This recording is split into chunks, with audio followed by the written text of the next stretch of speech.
Good morning. Wednesday morning. A light snow out there right now. I'm starting part 4, but again, I have no parts to put in this radio. However, as you can see, I mounted a terminal strip right here. And I soldered on a couple of wires from the original cap, so that when I get the caps, we'll be able to put them in. This is the easy part. Replacing the wax capacitors are going to be probably near impossible for me. However, I have no choice but to do the hook and pinch, cut the leads close to the old cap, and hook the new cap onto the leads, because a lot of these leads are buried down inside the radio, inaccessible. As you can see, there was a metal clamp that held the two electrolytics in place. I had worked them back and forth until they snapped off, and I utilized part of it to solder in my terminal strip. And as you can see, I replaced a blue wire with a new one over to here, and connected the green wire to the second terminal.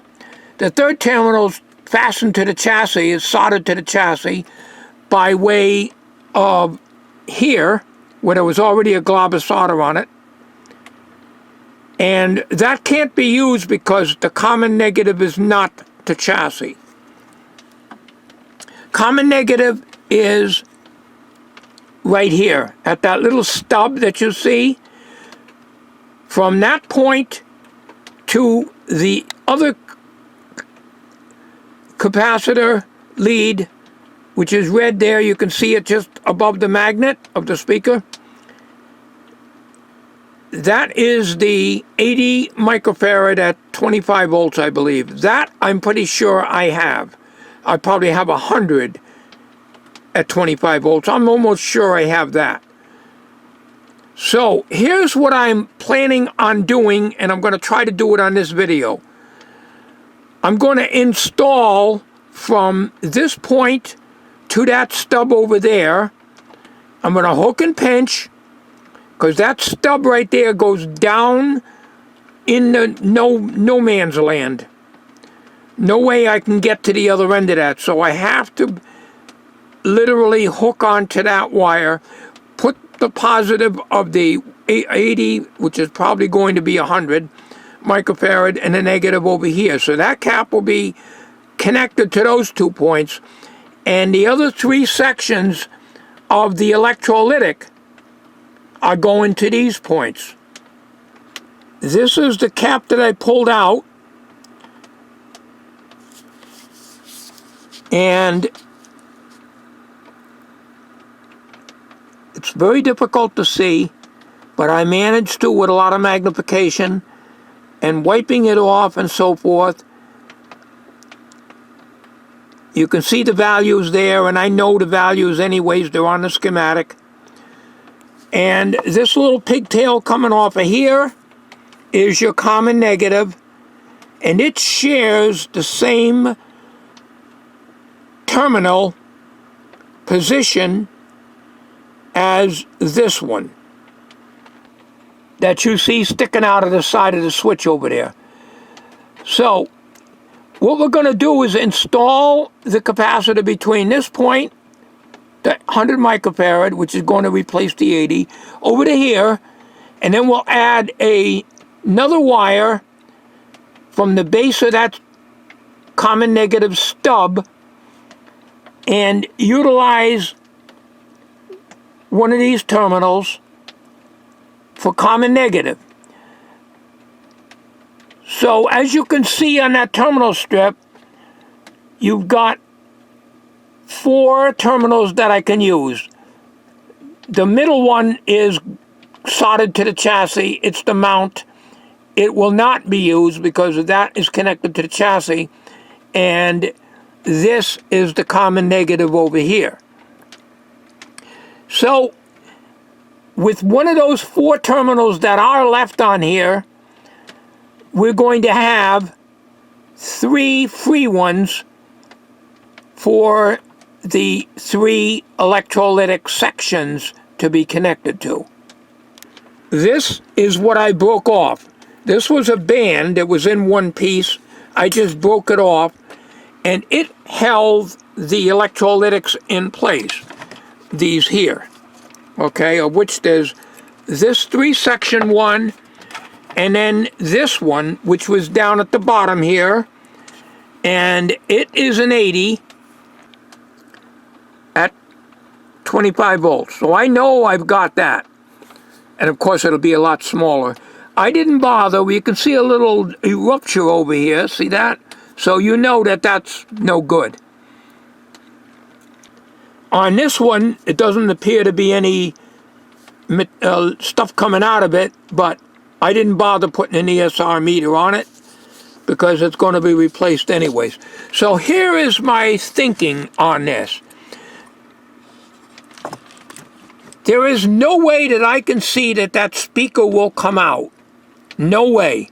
It's not mounted by any screws on the front. Okay? Because if you look back on my earlier videos on this radio series, there is no mounting by the front. It's mounted somewhere in the back at the magnet. Where, I do not know. There's a screw here. There's a screw here. Where am I? Where am I? And another screw over here. So I am not pulling that apart because that looks like a sub-chassis. It's just not going to happen. And the reason I wanted to get the speaker out is, see those 2 waxies down there on the left? There's no way I can get in there. I cannot get at the bottom side, so they're not going to get replaced. All right, 1, 2, 3, these I can do, but the only way I'm going to do them is hook and pinch.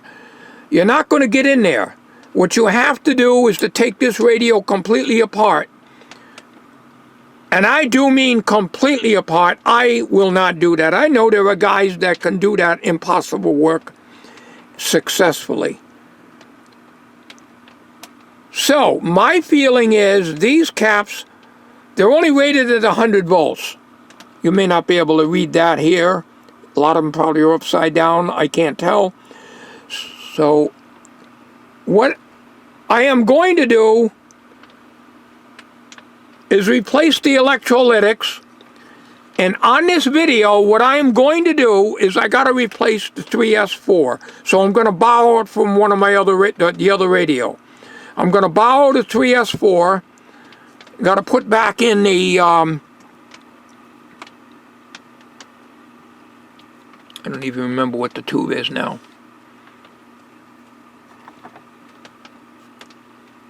I don't even know where it is. Oh, here it is. I have an organizing system which is not very good. 1U4. The writing is all off of this tube, and it's marked here. But you got to remember, I think it goes that way. So it's a 1U4 that goes in here. And the reason I took it out is so I can get in here and solder this terminal strip into place.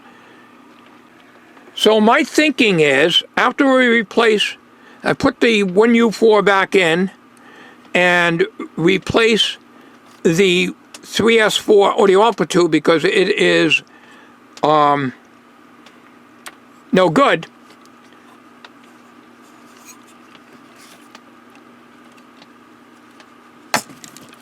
What I'm going to do after I replace and put 100 microfarad 25 volt into here. Like I say, I know I've got it to replace the 80. That's not going to hurt anything. I'm going to clip lead some higher voltage. I got like 20 microfarad 450 volt. I'm going to clip them onto here, onto the common ground, common negative, and I'm going to see if this radio works. Now, generally speaking, you always make sure that the coupling capacitor of the audio output tube grid is replaced. And I lost my pointer. Oh, here it is.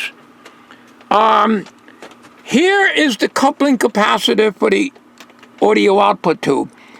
It looks like a dog bone resistor. It's a 4700 microfarad 500 volt rated cap. It's the coupling capacitor to the grid of the audio output tube.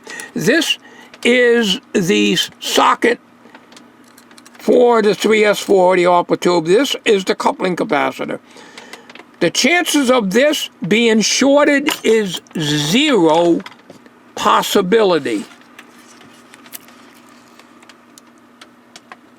If I'm not mistaken, that's a hollow cap. That is not a wax cap. That is your audio output coupling capacitor, 4,700 Mickey mics. All right? So it's not a waxy. If it was, it's very easy to get at. So with that in mind, I'm not even going to touch these caps right here at this time. However, wherever I can find a cross-the-line cap, I just hope it's not one of these jobs down here. Because if it is, there's no way I'm going to get it. On the other hand, this here, where my finger is a wax cap. It could be across the line. I really don't know. I got to look at the schematic. I have the Sam's pictorial. It'll tell me what that is. And if it is, I'm going to have to get that out of there. It's not going to be easy even here. This 150 ohm, it's upside down, of course, naturally, but you can read upside down as well as I can. 150 ohm sand resistor reads almost 200 ohms. So I have no problem changing out the selenium and putting in at 1N 4007. I have no problem doing that. I have plenty of 1N 4007s. And I probably won't have to change that resistor. So, this is part 4. But again, other than replacing that one electrolytic that I do have, that'll replace this 80 at 25, I'm dead in the water, as I said before, doing any electrolytic replacement or anything else at this time. So let me drag out the schematic. I'll be right back. We got a 0.05, item number 7. So we're going to look at the pictorial and see where that line cap is. It goes from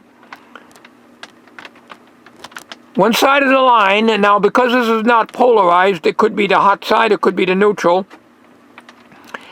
And I later on found out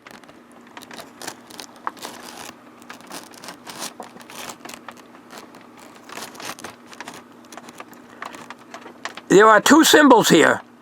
The one on the left and the one on the right. One is the chassis, one is the common negative. I get these confused all the time.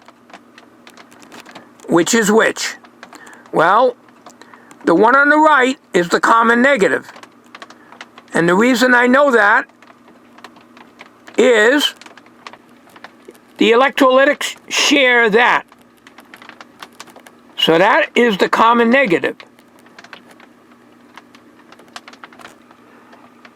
And stumbling around, Normally they put these in type of information at another down at the bottom of the schematic, but no, they got to stick it in amongst other things. So this symbol here denotes chassis. Okay. All right, so that's how I found out what's what. Sorry about that, I'm hand holding it. Not easy. So let's find out what item 7 is in the pictorial and see where it's located. Here is item 7, third from the right. Really don't. Now this is the photocopy of the original Sam's that I do have, so I may have to refer to that. Trying to copy it doesn't always come out as good as the original. So according to this, as you're looking at the radio, it shows a round selenium here. I have a square selenium, but with the selenium rectifier on the left-hand side and the speaker facing me, it should be on the right side of the chassis. Let's go see if we can find that in the radio here.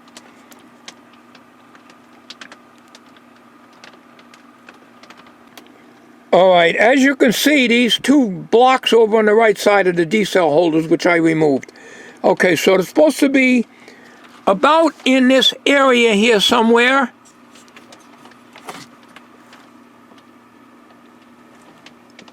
And I have a rotten feeling that it's going to be one of these caps that are tucked down next to the speaker. If it is, it'll have to stay there. There's nothing I can do about it. Or cut it out completely. And maybe relocate it on another point on the radio chassis. Right here, I don't know what this is. It looks like a tubular thing right to the side of the speaker. With my eyes and the crampedness of it, I don't know what that is. It looks like a spring or something. It could be a metallic shield. However, it looks like a wire coming out of the center that is shorted. So I really don't know what that is. So I'm going to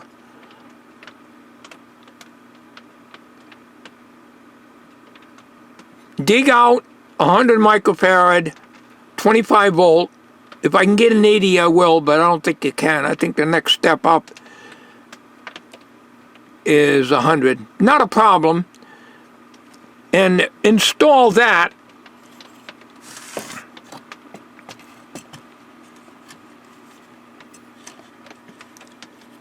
down at the bottom.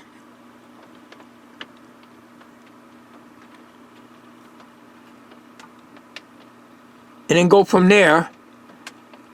And everything else will be done with clip leads for now onto this terminal strip here, because I don't want to solder anything to this right now. As you probably can see, I did solder 2 wires on there, on the strip, and there's one more here.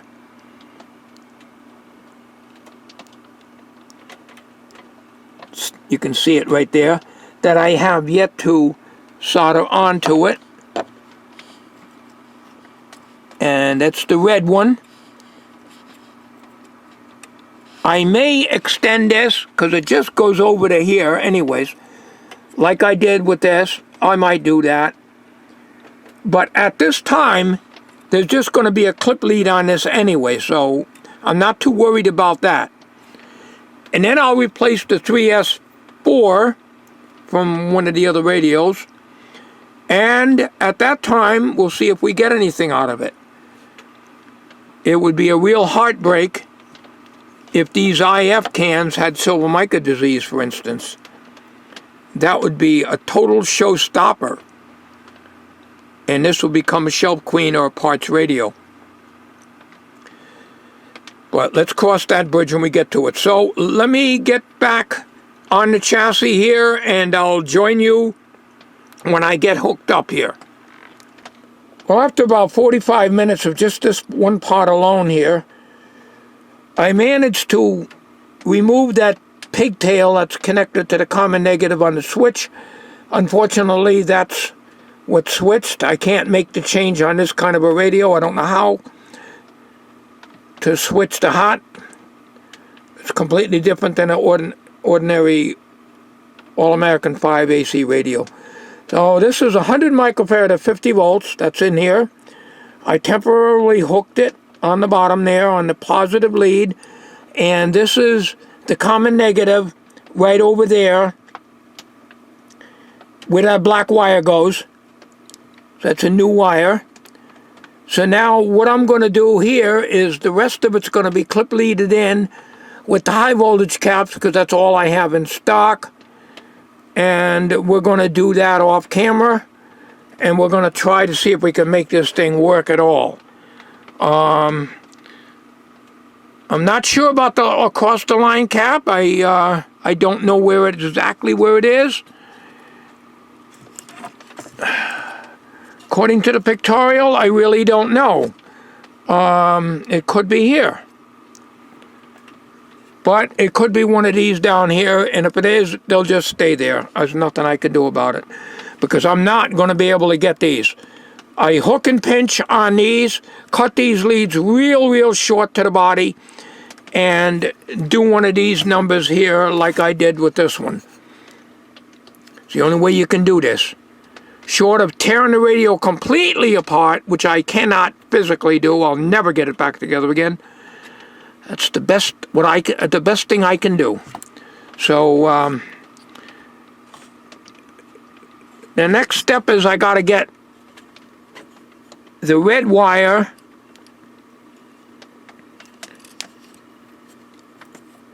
I don't know where it is right now. Let me find it and I'll get back to you.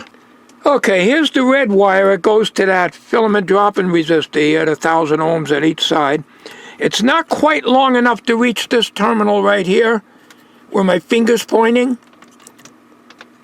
Okay, it's not quite long enough, and it's going to be a strain. So what we're going to do is we're going to replace this red wire with a new one, solder it onto here, and bring it over to here. So then at that point, I'll have places where I can put my clip leads and run the electrolytics. This is only temporarily in here.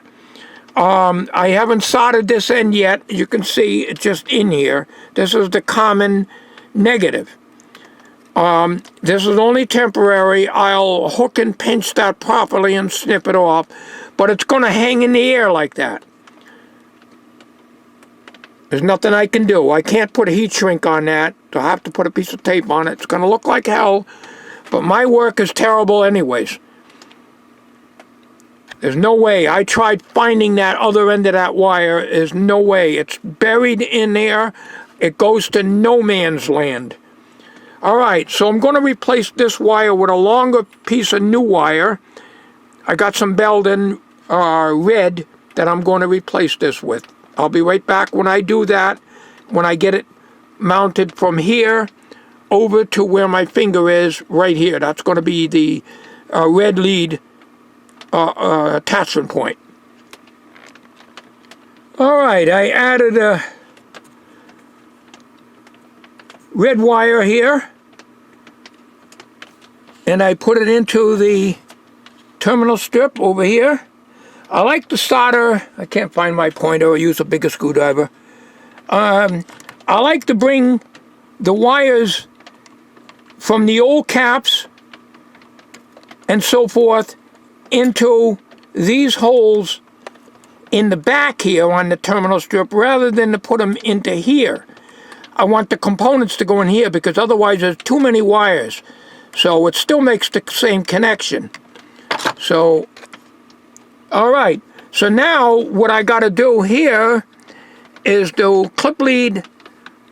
I got to go into my junk box and see what capacitors. I got 450 volt caps, 350 volt caps. I don't have 160, so to get an idea if this is going to work. And as I said, I will put that in properly, but it is going to hang over here. There is nothing I can do about it. There's no room for another terminal strip in here. And there is no room on this. These are all taken. And this one here is soldered to the chassis. Normally it would be bolted to the chassis, but it's soldered to the chassis. So you can't use that as anything. So you got the common negative here, where I'm pointing to, and then you got one electrolytic that'll go here, another one goes here, and another one goes here. So that takes care of the 3 sections, and this one will go to this one. It goes to this one because this is the common negative. So all the common negatives from these other 3 electrolytics the commons are gonna go here. And so the plus, unfortunately, has to go here. If I had a longer strip, which I don't have, that's all I got, I could probably have made a connection from here to over to the longer strip, which I don't have. So I got to work with what I got, and about the only thing I can do on this video here to end it is to dig out the capacitors and put them on clip leads. I'll do all that off camera and dig out the 3S4. And then we'll see if this thing works. And we're going to bring it up very slowly on the variac. And we're not going to put in any more than 115 volts into it, because we don't want to blow the tubes out. Okay, as you can see, the 80, the fourth one down, 25, I've already got in there. It's 100 at 50 volts. Okay, so we need a 40 at 160. I got a 47 at 160. I don't have a 15 at 160, and I don't have a 20 at 160. So here is a 47 at 160. You can see that that's quite large.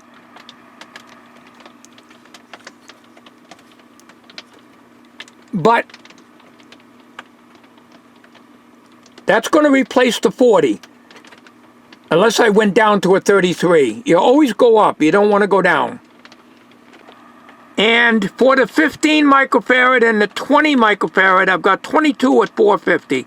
That is all I've got. I've got 2 of these. So needless to say, they will not be soldered in. They're going to be clipped in, because I'm not wasting a 450 volt capacitor on something that's going to have about 100 volts on it. But it'll work. But I don't have a 15. So the next step up would be a 20. 22 actually. Going back on the schematic, 47 is going to replace the 40. A 22 is going to replace the 15. And the 22, the other 22 is going to replace the 20. So that's the way we have to do it. That's all I've got to work with. But this is all right for testing.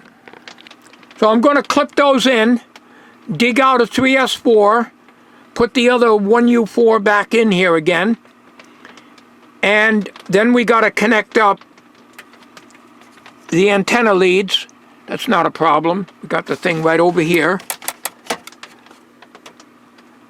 Then the only thing I have to do before then, and I'm going to do that off camera, is I got to cut that line cord out of here so it doesn't short out. Where are we now? There it is. We can't put a cord in there. We're not going to put the cord in just yet. As I said, it'll get in the way. We're going to go, we can get at the switch now. We're going to go and cut that out of there. And then we're going to put some clip leads in there and install a temporary power cord on this so that I can plug it in to the isolation transformer and the variac. We're going to do all that off camera. We'll come back on it, and then we'll find out if this thing is going to work. And that will conclude part number 4. And if it don't work, well, I have checked some resistors over here, the ones I can get at. They're all pretty close. Some are a little high, but within 10%. If it doesn't work, we're going to go changing these. I do have these caps, but we're not going to be able to get these guys down here on the left-hand side of the speaker magnet. If I was able to get the speaker out, yes, but I looked and looked and looked. Unless I remove this sub-chassis here, I'm not doing that. I'm sorry, I'm not doing that. That's a job for maybe a Mr. Carlson, but not for the old goat. All right, I'll be back. All right, the wire is all crumbled, so I cut it off long. This is where it goes on to the changeover switch from AC to DC. Okay, so we're going to put a clip lead on that. What we're going to do is I'm going to solder this so it doesn't fray and fall apart on me. Now the other end is over here.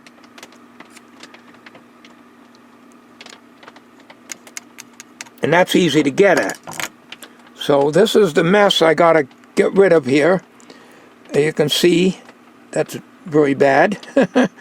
So we'll unsolder that. And connections like this I don't have a problem with. If I can clear the hole, I'll solder the wire down in there. If I can't clear the hole, I always resort to what I call the good old tack soldering method. Done it for years. Sometimes you can't clear the holes, but I will never ever go to a tube socket, which has a lot of connections on it, and risk busting the tube socket pin off. I've done that before. That is why I always hook and pinch. It's a safer way, because if you ruin the tube socket, you might as well throw the radio away. If it's a radio like this, there's no way you're going to replace a tube socket in a radio like this. No way. Okay, I'll get right back. We got to get a temporary cord hooked to this, and then we'll change out the 3S4, and we'll proceed. We'll see if this thing has any life at all. I'm unable to get that wire out of there. I can wiggle it around, I cannot get it out. That is what happens sometimes. So I'm going to cut it, and we'll just tack it onto here. We'll get a good ball of solder on there, and we'll tack on the wire. But we don't need to put the line cord on anyways. At this point, we're going to just clip a lead on here, because we're not installing the line cord. But when I do, we'll just tack it on here. And we'll probably do the same thing on the switch up here, because there's no way I'm going to get the wire inside there. I will try to remove it like I did here, but it is not going to happen. So we're going to just clip this off, and we'll get a clip lead on there for now so that we can see if we can get any power. Okay, I tinned this. This is just so it doesn't fray and short out. I'm not leaving it like this. I will clip that back. And man, that old wire stinks. It didn't want to take solder at all. I find that to be the case on a lot of this old wiring. It like doesn't want to take solder very well. Now this is a solid piece here. I think it is anyways. Can't see that. And if I scrape it with the X-Acto knife, it will take solder pretty good. But I didn't scrape this.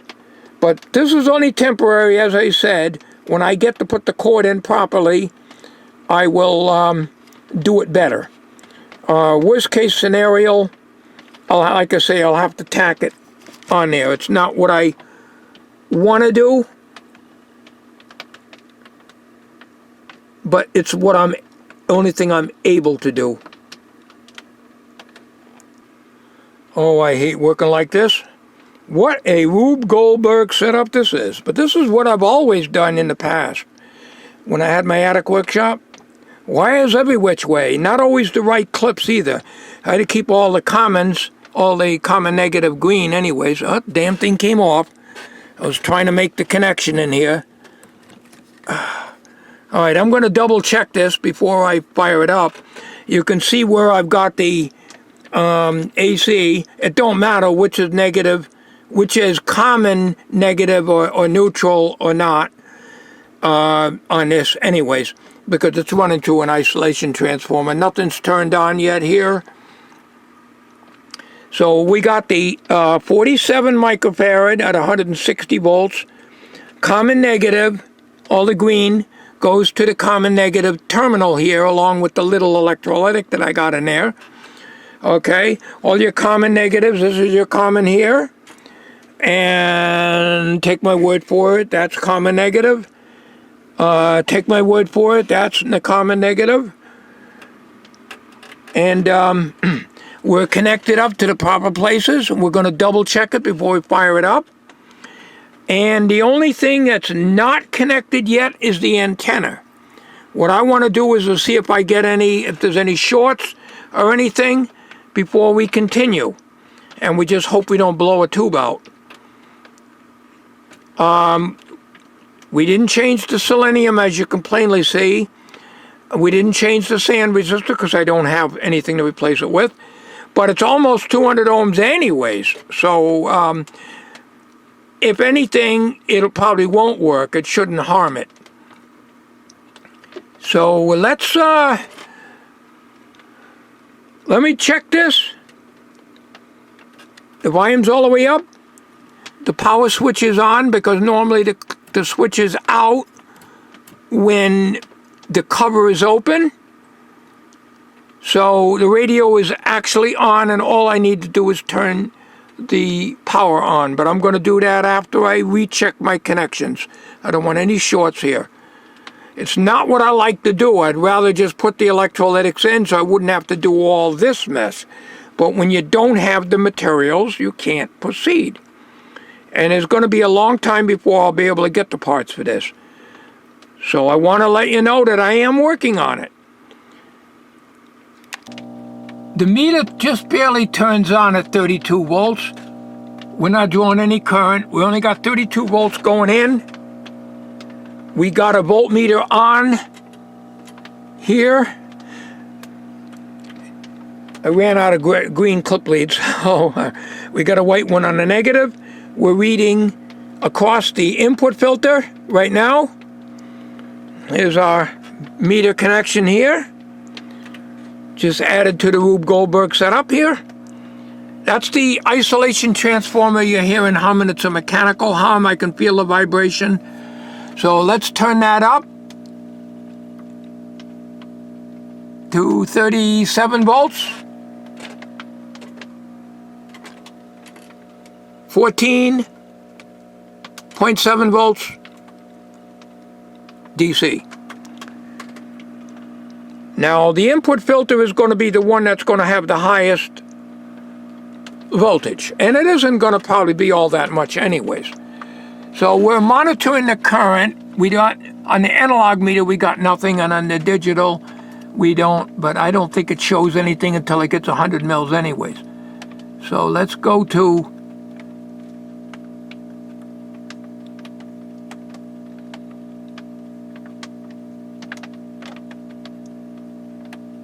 50 volts.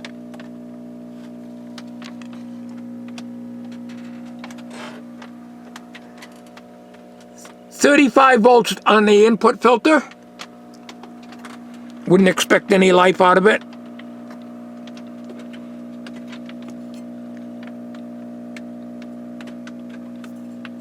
The only one that will have a little heat would be the 3S4.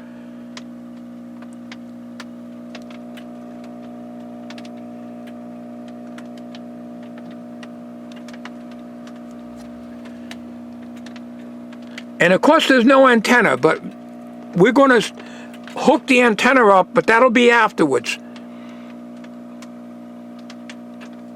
We're not showing any current. It's not showing up too good on the camera, but I can see it. 72 volts.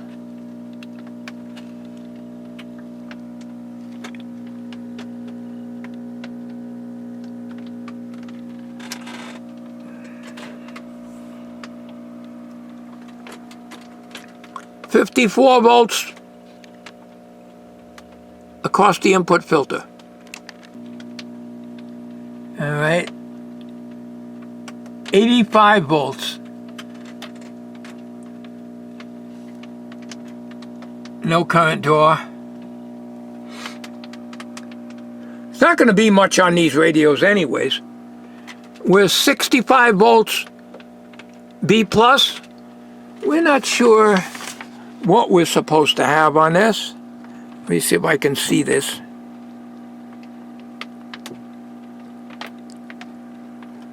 It doesn't give you. All right.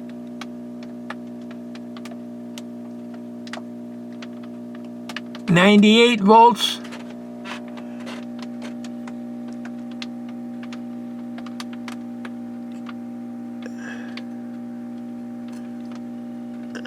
Tubes are ice cold. I wouldn't expect it.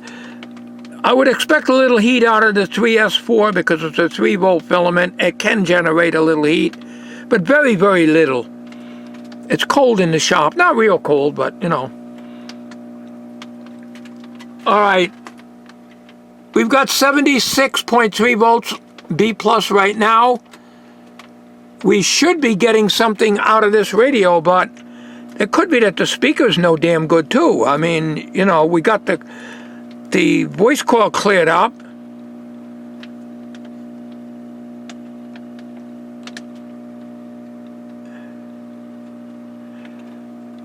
All right, let's go for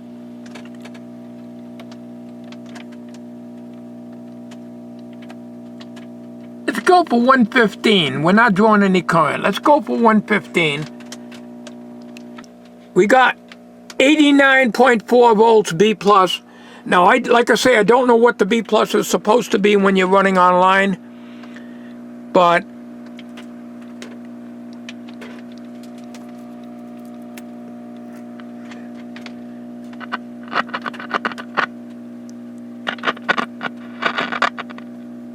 well, it's encouraging.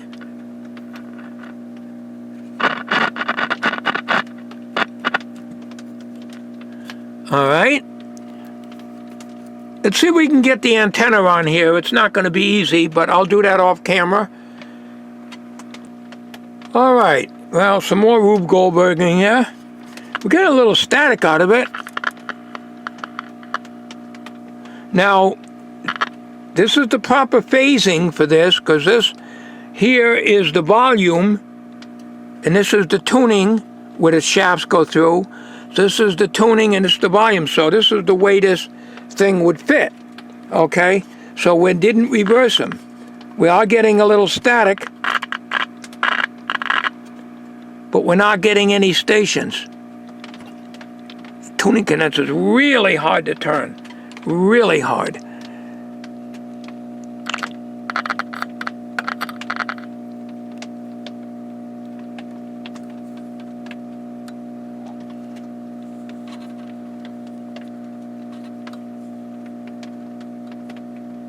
Nothing.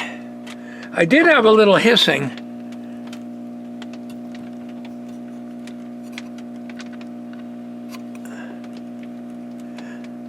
There's one tube that was marginal. Can't remember which one it was now. But I swapped out the 3S4 from the other radio.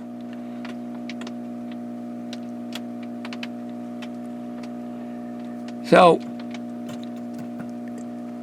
I was hoping I'd get some life out of this thing, because I don't cherish the idea of replacing the wax condensers. But I'm going to replace what I can get at, and that's all I can do. If not, it'll become a shelf queen like everything else I work on.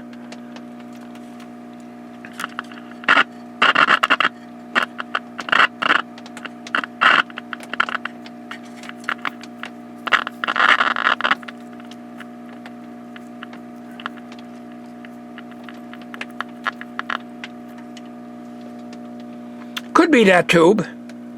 But this is going to conclude part number 4. This is way too long. It's going to take me a long time to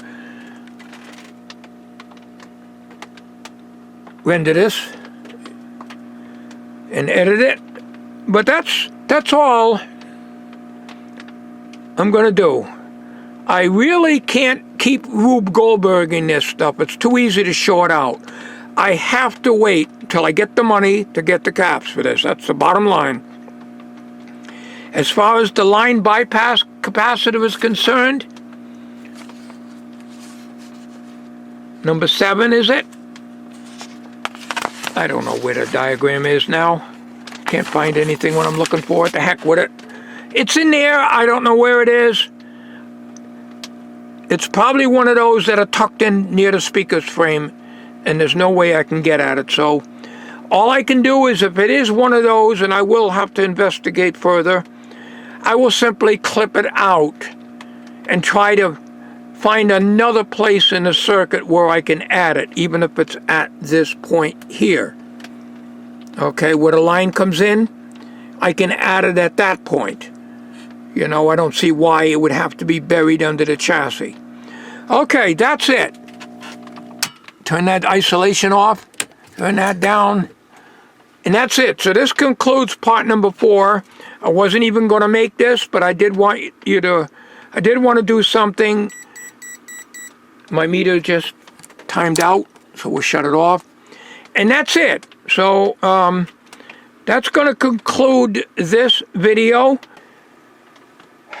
That's it, folks. That's the end of part number 4 of this Motorola 5A7A radio. And the next time I work on this will be when I get the capacitors in. So it's going to be quite a while. But that concludes part number 4 for the last time now. It's over. Thanks for watching. Part 5 will be coming, but I have no idea when. So that's all I can tell you. Take care. Thanks for watching.